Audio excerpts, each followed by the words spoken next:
અમરેલી જિલ્લાના પાડેર ગામમાં થયેલી હત્યાનો પોલીસે ભેદ ઉકેલી કાઢ્યો છે। ખેતરમાં દાટેલી હાલતમાં મળેલા માનવ કંકાલની તપાસ કરતા પોલીસે હત્યાના આરોપમાં વશરામ સેંજલિયા નામના આરોપીની ધરપકડ કરી। પોલીસ તપાસમાં ખુલાસો થયો કે દાટેલી હાલતમાં મળેલ માનવ કંકાલ આરોપી વશરામના પુત્ર હિતેશ સેંજલિયાનો છે।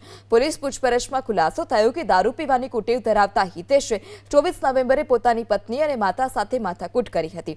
જે વાતથી ઉશ્કેરાઈ પિતા વશરામે દોરડાથી ગળે ટૂંપો આપી પુત્ર હિતેશની હત્યા કરી નાખી।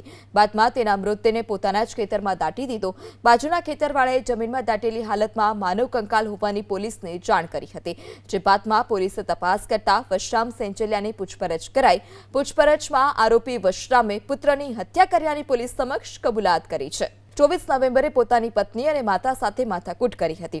જે વાતથી ઉશ્કેરાઈ પિતા વશરામે દોરડાથી ગળે ટૂંપો આપી પુત્ર હિતેશની હત્યા કરી નાખી। બાદમાં તેના મૃતદેહને પોતાના જ ખેતરમાં દાટી દીધો। બાજુના ખેતરવાળાએ જમીનમાં દાટેલી હાલતમાં માનવ કંકાલ હોવાની પોલીસને જાણ કરી હતી।